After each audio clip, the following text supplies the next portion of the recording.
জাহান্নামী চিৎকার করবে আর বলবে, আল্লাহ একটু সময় দেন, একটু বিরতি দেন, একটা মিনিট কদ্দুর আমার জিরাইতে দেন, আমি পারতেছি না মালিক আগুনে। এই মালিক, আমার শরীরটা জ্বলা পুরা ছাই হয়ে গেছে, আমি আর পারছি না মাওলা, আমার একটু বিরতি দেন, 10টা মিনিট কদ্দুর বিরতি দেন, এই আগুন আমি সইতে পারছি না। আল্লাহ তাআলা বলবেন, লা ইউফাত্তারু আনহু, না নাফরমান, 1 সেকেন্ডের বিরতি মিলবে না। অহুম ফীহি মুবলিসুন, আল্লাহ বলে জাহান্নামী চিরদিন অনন্তকাল মলিন চেহারা, বিমর্ষ চেহারা নিয়েই পড়ে থাকবে, কোনদিন তার মুখে হাসি ফুটবে না। ফেরেশতারা জাহান্নামকে 70,000 আগুনের শেকল দিয়ে টেনে হাসরের ময়দানে উপস্থিত করবে। মানুষগুলো সচক্ষে জাহান্নামকে দেখবে। জাহান্নাম একটা বিকট তারা আগুনের গর্জন, তীব্র আগুনের যখন একটা গর্জন উঠবে, আল্লাহর কসম নবী বলছে, পুরা হাসরবাসী তখন চিৎকার দিয়া বলবে, ইয়া রব্বি নাফসি নাফসি, আয় মাওলা আমাকে বাঁচান, আমাকে বাঁচান। এই প্রথম হাসরবাসী কথা বলবে, তাফসিরে আছে, হাদিসে, মানে প্রথম চুপচাপ দাঁড়ায় থাকবে, কিন্তু জাহান্নামকে যখন দেখবে, জাহান্নামের চিৎকার যখন শুনবে, তখন পুরা হাসরের ময়দানে চিৎকার উঠবে, ইয়া রব্বি নাফসি নাফসি, আল্লাহ আমাকে বাঁচান। নবী সাল্লাল্লাহু আলাইহি ওয়াসাল্লাম বলেন, আল্লাহ তাআলা ফেরেশতারা যেন দেখায় দিবে ইব্রাহিম আলাইহিস সালামকে, ওই যে আপনার ছেলে ইসমাঈল, তার ব্যাপারে কিছু বলবেন। ইব্রাহিম আলাইহিস সালাম বলবেন, ইয়া রব্বি নাফসি নাফসি, এই মাওলা আমাকে বাঁচান, আমাকে। ওর বিষয়টাও দেখো। ইয়াকুব আলাইহিস সালাম, ওনার ছেলে ইউসুফ আলাইহিস সালাম, এটা সেই ছেলে 40টা বছর দুনিয়াতে যার জন্য উনি কাঁদছিলেন। ফেরেশতারা বলবো, ওই যে ইউসুফকে দেখা যায়, তার ব্যাপারে কিছু বলবেন। ইয়াকুব আলাইহিস সালাম বলবেন, ইয়া রব্বি নাফসি নাফসি, এই মাওলা আমারে বাঁচান, আমার। ওটা বুঝো।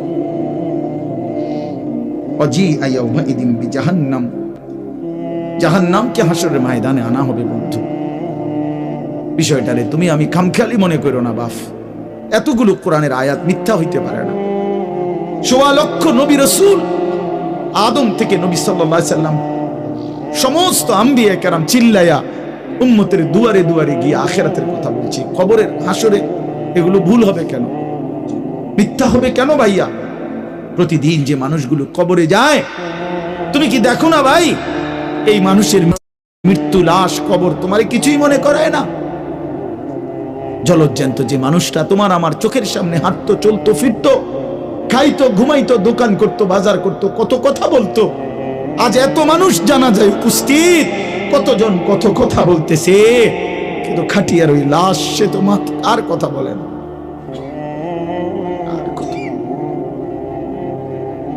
আর কথা বলে না।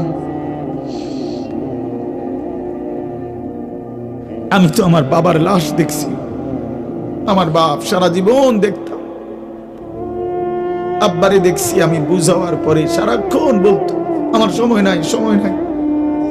আমার মসজিদ, আমার স্কুল, যে বাবারে দেখতাম ফজরের পর থেকে রাত 11টা পর্যন্ত শুধু দৌড়াইতেন, শুধু ব্যস্ত ছিল, সেই বাপ একদিন স্তব্ধ হয়ে গেছে। মৃত্যু বাবাকে একদিন থামাই দিছে, বন্ধু তুমি কি কোনো লাশ দেখো নাই? কেমনে এত লম্বা সময় নামাজ না পড়া থাকে ভাইয়া? 365 দিনে খোদার একটা বছরে। এই যুবক, আমি যদি তোর জন্য কাঁদতে পারতাম, 1 বছর কোনদিন যুবক, কোনদিন ফজরের নামাজ পড়লা না, হায় হায় মুসলমানের বাচ্চা, এত বড় বেঈমান কেমনে হইলা, কেমনে হইলা ভাইয়া?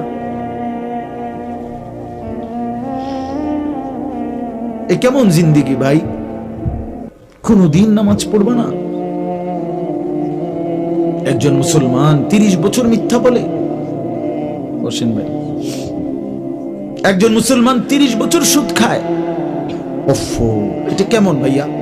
হ্যাঁ নওজোয়ান, মোবাইল চালাইয়া খুব রঙে আসো, মানুষের বেডি চাও, আর সারা রাত উলঙ্গ নর্তকী দেখো। আর সারাদিন টুঁটো টুঁটো কইরা বন্ধুদের সাথে আড্ডা দিয়া খুব একটা মোসে আসো, অপেক্ষা করো টাঙ্গাইয়া ফিটবে, অপেক্ষা করো, রঙের গুড্ডি শেষ হয়ে যাবে, একদিন দেখবা তুমি আর যুবক নাই, হয় বৃদ্ধ হয়ে গেছো নয় কবরে চলে গেছো। অমিনকুম মান ইউতাওয়াফা মিন ক্বাবলু অমিনকুম মান ইউরাদ্দু ইলা আরদালিল উমর। আল্লাহ তাআলা বলেন, অসংখ্য শিশু যখন যৌবনের দিকে আসতে থাকে, আমি আল্লাহ তাআলা এরই মাঝে কাউকে মৃত্যু দিয়ে দেই আর কাউকে বৃদ্ধ বানাই। সব শিশুই কি বুড়ো হয়? কথা বলেন। তাহলে তুমি কেমনে ভাবলা বাবা? অনেক নওজোয়ান মাশাআল্লাহ। হাসান বসরি রহমাতুল্লাহ আলাইহি একদিন যুবকদেরকে দেখে বলছিলেন, ইয়া মা'শারাশ শাবাব, এই যুবকরা শোনো, ইন্না যারআ কাদ তুদরিকুহুল আহাতু ক্বাবলা আন ইয়াবলুগা। তিনি বলেন, শোনো, বহু গাছ, বহু ফুল, বহু ফসল পরিপক্ক হওয়ার আগেই ঝরে যায়। ঝরে যায় না? এই আম গাছে যতগুলো মুকুল ধরে, যদি এতগুলো আম হইতো সবটা, কি পরিমাণ আম হইতো, কিন্তু সব মুকুল কি আম হয়? ঝরে যায় কি না? এই জন্য যুবক ভাই আমার, ওই চাচা বুড়া হয়েছে দেখে তুমি বুড়া হইবা তার কোনো নিশ্চয়তা না। না ভাইয়া, কোনো নিশ্চয়তা না। যুবক ভাই, নামাজ পড়েন। রাসূলুল্লাহ সাল্লাল্লাহু আলাইহি ওয়াসাল্লামের আখিরি ওসিয়ত নামাজ। জিবরাইল আর আজরাইলকে সামনে রাইখা নবী আম্মাজান আয়েশাকে, নিজের স্ত্রীকে বলছে, আয়েশা আমি যাই আমার মালিকের কাছে, যাওয়ার আগে তোমার শেষবারের মতো বলে গেলাম আসসালাত। আমার উম্মতরে বইল নামাজের দিকে খেয়াল রাখতে, নামাজের দিকে খেয়াল। হযরত ওমর রাদিয়াল্লাহু তাআলা আনহু 10.5 বছর মুসলমানদের খলিফা ছিলেন, বাদশাহ ছিলেন, আমির ছিলেন। 10.5 বছর তিনি মসজিদে ইমামতি করতেন, নবীর মসজিদে। এই 10.5 বছর পরে একদিন ফজরের নামাজের ইমামতি অবস্থায় প্রথম রাকাতে এক অগ্নিপূজক ছদ্মবেশে চাদর মুড়ি দিয়ে আইসা সামনের কাতারে হযরত ওমর ইমামের জায়গায়, এই প্রথম রাকাতে ওই বেঈমান আবু লুকলু মাজুসি কোমর থেকে ধারালো ছুরি বাইর কইরা হযরত ওমর রাদিয়াল্লাহু তাআলা আনহুর কোমরের মধ্যে নামাজরত অবস্থায় ছুরি দিয়া 7-8টা গায়ে দিছে। রক্তে নারী ভুরি সহ ওমর রাদিয়াল্লাহু তাআলা আনহু যখন চাপ দিয়া দইরা, এরপরে প্রথম কাতার থেকে হযরত আব্দুর রহমান ইবনে আউফ, একজন সাহাবী, বিখ্যাত সাহাবী, আশারায়ে মুবাশশারার একজন, এই উনারই ইমামের জায়গা আইনা হযরত ওমর রাদিয়াল্লাহু তাআলা আনহু একসাথে সরে গিয়ে রক্তে ভাসতেছে। এই অবস্থায় একটা কথাই শুধু বলছে, আব্দুর রহমান আগে নামাজ শেষ করো, তারপরে আমারে ধরো। কাটা মুরগির মতো ওমর পাশে তরফাইছে, সাহাবায়ে কেরাম আগে নামাজ আদায় করছে। প্রিয় বন্ধু, ইসলামের জন্য যদি কিছু মনে পড়ে, আখিরাত মনে পড়ে, সেজদা দিতে হবে। আমি শক্ত কথা বলছি আর কি, সেজদা বিহীন আসলেই মানুষ হয় না। আল্লাহ কোরআনে বলছে, মনের ইচ্ছা মতো যে চলে সে ইনহুম ইল্লা কাল আনআম। আল্লাহ বলেন সে মানুষ নয়, সে চতুষ্পদ জন্তু। চতুষ্পদ জন্তু। এজন্য ভাইয়া নামাজ পড়া দরকার, নামাজ পড়া দরকার। অনেক যুবক ভাই সামনে আছে, দাঁড়িয়ে আছো, সবার কাছে অনুরোধ, নিজের উপরে কদর করো ভাই, নিজের উপরে দয়া করো। এই মোবাইল শেষ পর্যন্ত ভালো কিছু দিবে না, এই বন্ধুদের আড্ডা শেষ পর্যন্ত ভালো কিছু দিবে না, ভালো কিছু দিবে না। শেষ পর্যন্ত আমরা একাই, কবরে তো একাই, দুনিয়া তো একাই। আমরা বাস্তবতা হলে একা। আচ্ছা, আমার যে মনে করেন আমিও সবসময় ভাবি আমি একাই। আমার যদি পেটে ব্যথা করে, আর কারো পেটে ব্যথা করে না, আমি একাই। আমার যেদিন পাও ভাঙছে, সেদিন আমার বন্ধুদের পাও ভাঙে নাই, আমারই পাও ভাঙছে। আমার যেদিন জ্বর উঠছে গত সপ্তাহে, আমার সাথে তো আমার বন্ধুদের জ্বর ওঠে নাই, আমি একাই। আমি হাসলে আমি কাঁদলে আমরা প্রত্যেকে একাই মূলত। কাজেই নিজেকে ভুলে যাওয়া, নিজের আখিরাত ভুলে যাওয়া, নিজের মরণ ভুলে যাওয়া, এটা জীবনের ব্যর্থতা, পরাজয়, এটা লাঞ্ছনা। আল্লাহ আমাদেরকে বুঝ দান করেন। কোরআনুল কারীমের মধ্যে আল্লাহ তাআলা বলেন, বান্দা তোমরা কি এই ভেবেছো যে আমি আল্লাহ তোমাদেরকে অনর্থক বানিয়েছি? কোনো উদ্দেশ্য নাই, এমনি এমনি। ওয়া আন্নাকুম ইলাইনা লা তুরজাউন, এবং আল্লাহ তাআলা বলেন, তোমরা কি এই মনে করেছো বান্দা যে আমি আল্লাহর কাছে তোমাদেরকে ফিরে আসতে হবে না? কি ভাবছো আমার কাছে আসতে হবে না? তো উত্তর দেন, বলেন, উত্তর দেন না যে আমরা কি আল্লাহর কাছে ফিরতে হবে? বলেন না, সবাই বলেন, ছেলেরা বলো ভাই, ফিরতে হবে আমরা আল্লাহর কাছে। তো তিনি কি কিছুই জিজ্ঞেস করবে না?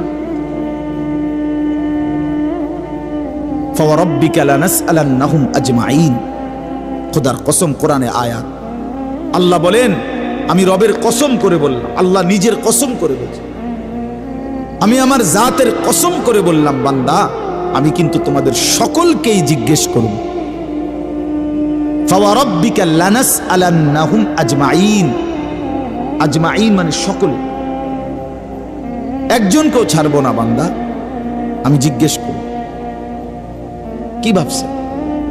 তো আল্লাহ তাআলা বলছেন, ভাই ছেলেরা তোমরাও শোনো, ভাই তোমার কল্যাণের জন্য বলতেছি। আল্লাহ তাআলা বলেন, বান্দা আমি কিন্তু জিজ্ঞেস করবো, একটা সেকেন্ড, একটা নিঃশ্বাস আমার হিসাব থেকে বাদ যাবে না। লাকাদ আহসাহুম ওয়া আদ্দাহুম আদ্দা। আল্লাহ তাআলা বলেন, আমি তোমাদেরকে বেষ্টন করে আছি এবং তোমাদের পুরা জিন্দেগি গুনে গুনে রাখছি, গুনে গুনে।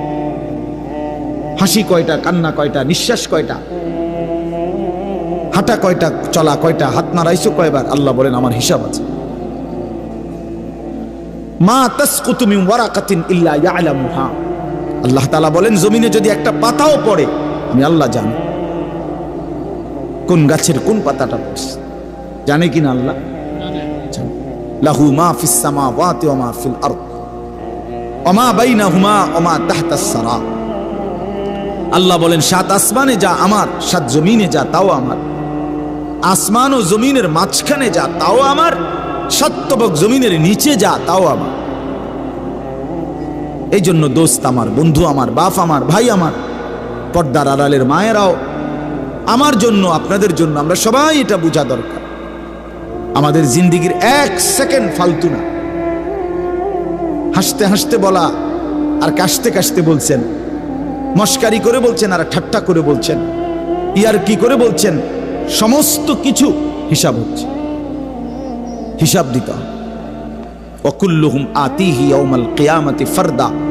আল্লাহ তাআলা বলেন, তোমরা সকলেই আল্লাহর সামনে কিয়ামতের দিন একজন একজন করে দাঁড়াতে হবে, একজন একজন, আলাদা আলাদা।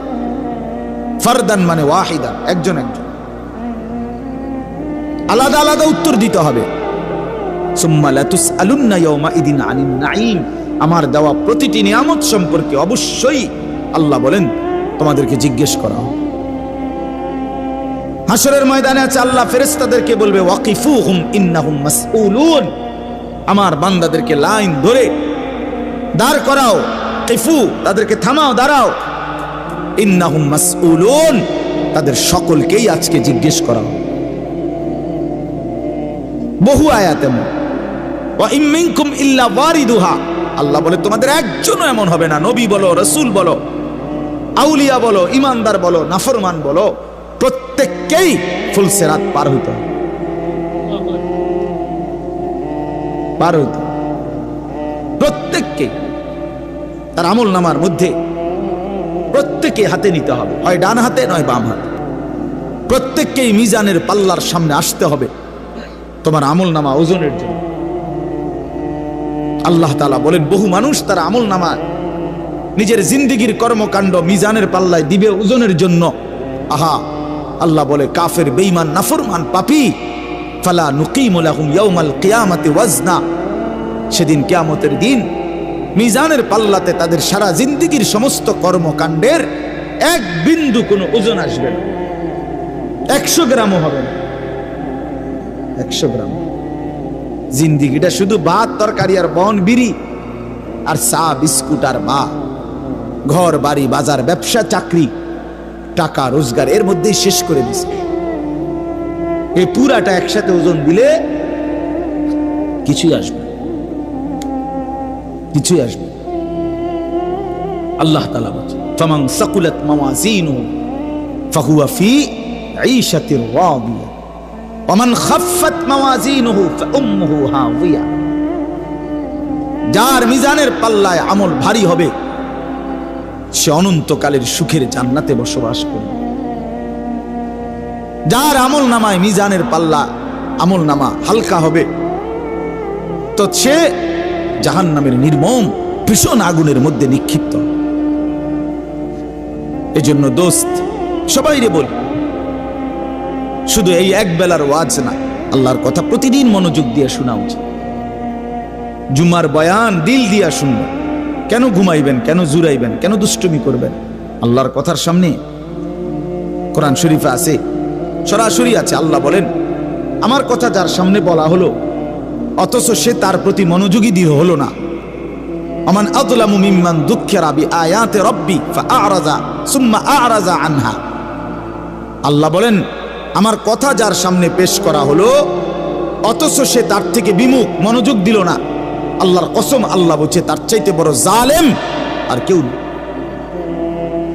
ওটা নিকৃষ্ট জালেম, এটা সীমা লঙ্ঘনকারী বেয়াদব, যার সামনে আমার কথা বলা হচ্ছে অথচ সে আমার কথার প্রতি মনোযোগী না। কার সাথে গাদ্দারি করছিস বেটা? কার সাথে? কত বড় মালিকের কালাম, কলিজা ছিঁড়ে যাওয়ার কথা, দিল নড়ে উঠবার কথা। তাকশাইরু মিনহু জুলুদুল্লাযীনা ইয়াখশাউনা রাব্বাহুম। আল্লাহ বলে, কোরআন তো আমি এমন নাজিল করেছি, আমার ইমানদার বান্দা যখন শুনবে তো তার শরীরের চামড়ার উপরে যে পশমগুলো আছে সেগুলো দাঁড়ায় যাবে।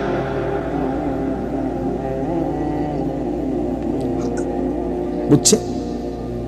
এই জন্য বাপ আমার, বন্ধু আমার, এতক্ষণ লাগাই আপনাদেরকে এই কথাটাই বুঝাইতে চেষ্টা করলাম। আজকের জন্য না, জিন্দেগি পরিবর্তনের জন্য আল্লাহর কথা দিল দিয়ে শুনতে হয়। ছোট হুজুর বড় হুজুর কোনো কথা না, আপনাদের গ্রামের হুজুর আর বাহিরের হুজুর কোনো কথা না। আমিও গ্রামেরই, আমি কোনো মাটির তলের থেকে আসি নাই, চাঁদের দেশ থেকে আসি নাই, ঠিক কিনা বলেন? আমিও এক গ্রামের সন্তান, তো আলামিনও এক গ্রামের সন্তান, মৌলানা ইয়াহিয়াও এক গ্রামের সন্তান, হুজুর এক গ্রামের সন্তান। তাহলে স্থানীয় না দূরের এটা কোনো কথা না, প্রধান বক্তা না বিশেষ বক্তা এগুলো কোনো কথা না, সকালে বলছে না আসরের পরে বলছে এগুলো কোনো কথা না। রাত 10টা বাজে ওয়াজ করলে উনি প্রধান বক্তা, আর আসরের পরে বয়ান করলে উনি সামান্য বক্তা। এই সিদ্ধান্ত কে দিল? বলো কথা, এটা কেমনে ফয়সালা হইল? মাগরিবের পরে ওয়াজ করলে উনি বিশেষ বক্তা, তো নবী সাল্লাল্লাহু আলাইহি সাল্লাম কোনোদিন মাগরিবের পরে বয়ান করে নাই, কথা বলেন না, ফজরের পরে বলে নাই, তো আজ এটা কোনো বিষয় না, এগুলো ধোঁকা। এই প্রধান বক্তা, বিশেষ বক্তা, অল্প বক্তা, সামান্য বক্তা, সাংঘাতিক বক্তা, ভয়ঙ্কর বক্তা, সিরিয়াস বক্তা, উড়াদুরা বক্তা, এগুলো ধোঁকা। বরং আল্লাহর কথা যিনি বলেন, যখনই বলেন তিনিই দামি। আপনার এলাকার হুজুর বললেও দামি, দূরের হুজুর বললেও কি, আপনার মসজিদের ইমাম বললেও দামি, অন্য মসজিদের হুজুর বললেও দামি। এই জন্য এটা গুরুত্বপূর্ণ। এটা যদি আপনি দিলে বসান তাহলে মাখলুক থেকে নজর সরবে। ব্যক্তির মোহর কোনো বিষয় না, জনপ্রিয়তা কোনো বিষয় না, আল্লাহর ইচ্ছা। আল্লাহ কখনো কাউকে 1000 মানুষের জন্য কবুল করে, কেউ 100 জনের সামনে বলে, কেউ 1 জনের সামনে বলে, এতে কোনো অসুবিধা না। কথা বলেন না কেন? কোনো অসুবিধা না। আমার জিন্দিগির 20 বছর, তো আমরাও তো একসময় 10 জন 5 জন মানুষের সামনে কথা বলছি, তো কি হয়েছে এতে? কি হয়েছে কি? এই জন্য ভাই বাবা, প্রত্যেকের দিল থেকে মাখলুকের খেয়াল সরাবেন যে আমার আল্লাহর কথা হচ্ছে, কে বলতেছে হাবশি গোলাম না কালো গোলাম, এটা দেখার বিষয় না। আমার মালিকের কালাম। কার কালাম? আমার আল্লাহর কথা, আমার রসুলের কথা। এরপরে আর কি? এরপরে আর কি? এই জন্য ইনশাআল্লাহ ওলামায়ে কেরামের কথাগুলো সব সময় মনোযোগ দিয়ে শুনলে ভাই বরকত হবে। ধীরে ধীরে বদলাবে, ধীরে ধীরে বদলাবে। মুসলমানের ছেলেরা বাবারা একটা মিনিট বাপ আমার, এই যে কয়জন বসছো ভাই, ভাইবা দেখো 365 দিনে এক বছর কোনদিন যে ফজরের নামাজ পড়লা না, তোমার এটা কেমন জিন্দিগি বাপ? কি পরিমাণ আল্লাহকে ভুলে গেছো? তোমার উপরে খোদার কি পরিমাণ লানত পড়ছে, অভিশাপ পড়ছে। এক বছরে কোনদিন ফজরের নামাজ পড়লো না। বাবা জীবিত, মা জীবিত, মুসলমান, বাপ মার ঘরে ঘুমায়, অথচ কত বড় জানোয়ার এটা! এটা তো আস্তা জানোয়ার, এ তো মানুষের বাচ্চা না, এটা তো আস্তা জানোয়ার। এটা তো একটা চতুষ্পদ জানোয়ার ছাড়ার কিচ্ছু না, জন্তু ছাড়ার কিছু না। মুসলমানের বাচ্চা কেমনে এতদিন আল্লাহকে ভুলে থাকে? আল্লাহ তাআলা বলছেন নবী সাল্লাল্লাহু আলাইহি সাল্লামকে, বন্ধু আপনি আমার বান্দাদেরকে বললেন 90 বছর টানা আমার নাফরমানি করছে, 90 বছর পরেও যদি কোনোদিন বুঝতে পারে, সমস্ত গুনাহ ছেড়ে দিয়ে আর করবে না ওয়াদা দিয়ে, লজ্জিত আর অনুতপ্ত হয়ে যদি এক ফোঁটা চোখের পানি ফেলে, আমি আল্লাহ ওয়াদা দিলাম 90 বছরের গুনাহ একসাথে মাফ করে দেব। আপনি বললেন আমার বান্দারে, ওই যেন কোনোদিন নিরাশ না হয়, আমি আল্লাহ আছি, আমি মাফ করে দেব। তরে বললেন গুনাহ ছেড়ে দিয়ে আসতে, আরে বললেন তওবা করে আসতে, আরে বললেন আর করবে না ওয়াদা দিতে। মস্কারি করলে হবে না। আপনি জানেন আপনি গুনাহ এটা ছাড়বেন না, আপনি জানেন আপনি মিথ্যা বলা ছাড়তেছেন না, সুদ ছাড়েন না, বিড়ি ছাড়েন না, হারাম ছাড়তেছেন না, আপনি জানেন আপনি টেলিভিশন দেখা বন্ধ করবেন না, এরপরে আপনি ডুল্লা কইবেন আস্তাগফিরুল্লাহ। কি আস্তাগফিরুল্লাহ কইলেন? কারে কইলেন? এই মিথ্যাবাদী! আল্লাহ যদি মুখের উপরে বলে এই বাটপার, তুই কারে বললি আস্তাগফিরুল্লাহ? তোর কলজাটা আমি চিনি না? কথা বলেন। মাফ তো চাইবে ওই ব্যক্তি যার বুঝ আসছে যে এটা গুনাহ, আমি ছেড়ে দিলাম, আর করব না, ওয়াদা দিলাম। মাওলা আমি লজ্জিত, আমি মাফ চাইতেছি, আপনি আমারে মাফ করে দেন। আল্লাহ বলেন এমন গুনাহ যদি আসমান পরিমাণও হয় আমি মাফ করে দেব, কিন্তু শর্ত হলেও কি করে দিতে হবে? কথা বলেন না, কি করতে হবে? ছেড়ে দিতে হবে, আগে ছেড়ে দিতে হবে, আগে ছাড়ো তো, আর করবা না বলো। একাকী হলে একাকী বলো, রাত গভীরে বলো। আল্লাহ বলেন ইন আতাইতানি লাইলান আতাইতুকা লাইলান, বান্দা তুমি যদি আমার কাছে রাতে আসো গুনাহ নিয়ে মাগফিরাতের জন্য, আমি রহমত আর মাগফিরাত নিয়ে আমি আল্লাহ রাত গভীরেই আসবো, রাতের অন্ধকারে আসবো। আমি রাতের 3টায়ও ঘুমাই না, দিনের 3টায়ও ঘুমাই না, আমি রাতের 4টায়ও ঘুমাই না, আমি দিনের 4টায়ও ঘুমাই না। আমি আল্লাহর কোনো শুক্রবার শনিবার নাই, আমার কোনো ছুটি ছাটা নাই। আমি 24 ঘন্টা আল হাইয়ুল কাইয়ুম, আমি সর্বদাই জীবিত, আমি সারাক্ষণই আছি, কায়নাত পরিচালনা করছি। আল্লাহর কোনো বিশ্রাম আছে? আল্লাহর কোনো ক্লান্তি আছে? আল্লাহর কোনো ভুল আছে? আল্লাহর কোনো ছুটে যায় কিছু? তো আল্লাহ আমাদেরকে বুঝ দান করেন।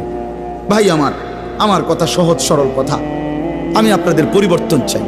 কারো ঠেলাঠেলি ধাক্কা ধাক্কি, কারো খোঁচাখুচি টোটালি আমার আর পছন্দ না।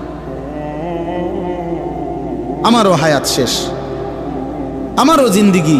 আল্লাহ তাআলা কোরআনুল কারীমের মধ্যে বলছে, বান্দা বয়স যখন 40 পূর্ণ হয় তারপর থেকে পুরা ফিকির আখিরাত।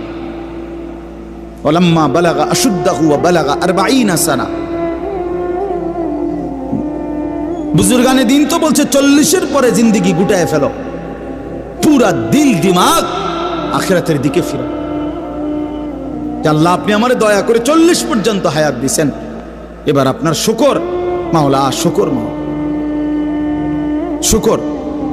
অথচ আপনাদেরকে আল্লাহ তাআলা 60 বছরের হায়াত দিলেন। আপনারা এত সুন্দর জীবন আল্লাহ দিছেন, এতটা সুযোগ দিলেন, মাইডারে বিড়ি খাইতে খাইতে শেষ করে গেছে, মন খাইতে খাইতে আর চা খাইতে খাইতে, চা দোয়ানে গপ মারতে মারতে আর ফালতু কথা কইতে কইতে শেষ। এটা কি? এটা কি? এটা কোন ধরনের কথা? বুড়া মানুষ আড্ডা দিবে কেন? বুড়া মানুষ গপ মারবে কেন? বুড়া মানুষ বিড়ি খাবে কেন? বুড়া মানুষ ফালতু কথা বলবে কেন? বুড়ো মানুষ গালিগালাজ করবে কেন? আপনার তো এখন কবর দেখা যায় না? তো আপনার তো একটা সেকেন্ড নষ্ট না করে উচিত জিন্দিগির এই শেষ সময়টা আল্লাহর তসবিহ, জিকির, কান্নাকাটি, দোয়া এর মধ্যেই লেগে থাকা। এটা উচিত ছিল না? কই, এই খবর তো নাই।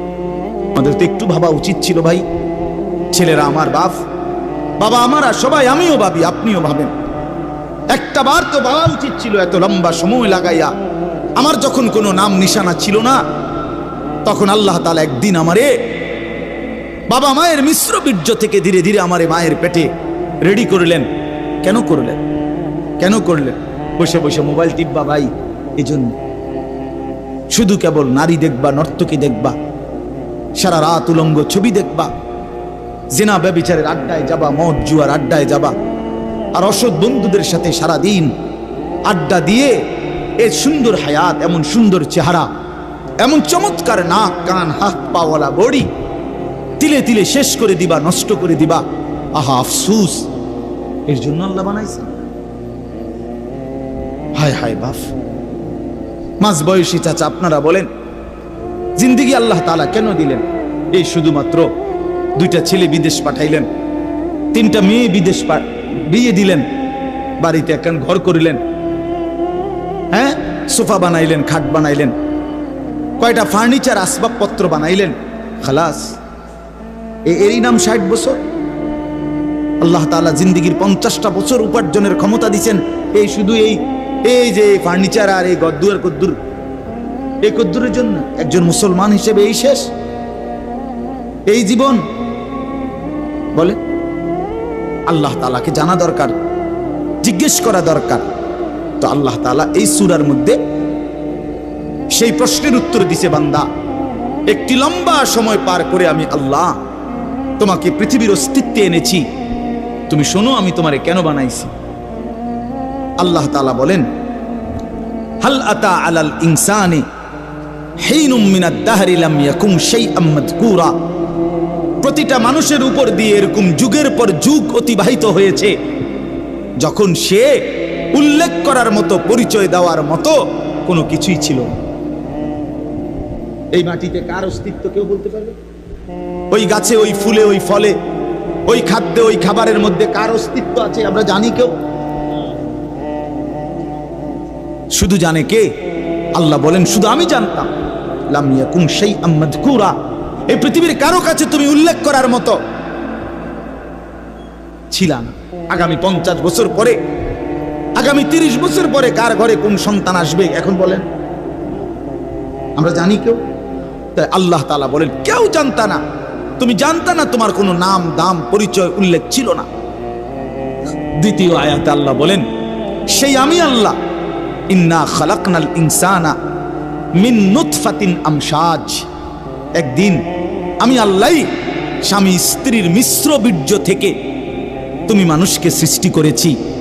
অর্থাৎ যেদিন মায়ের জরায়ুতে গর্ভ হয়েছে, যেদিন মা অনুভব করছে তার পেটে বাচ্চা আসছে, সেদিন কিছুটা আন্দাজ করছে যে হ্যাঁ মা গর্ভবতী, তাও জানতো না ছেলে না মেয়ে। আরো একটা নির্দিষ্ট সময় পরে অনুভব হইছে। তো আল্লাহ তাআলা বলেন, তখনও তো জানতা না কোন দিন নাক লাগাইছি, কোন দিন চোখ লাগাইছি, কোন দিন হাত লাগাইছি। আমি পৃথিবীর কাউরে না জানাইয়া বান্দা বড় বেশি মায়া করে নিজের হাতে যত্ন করে তোমারে বানাইছি। আমি একাই বানাইছি, অন্ধকারে বানাইছি।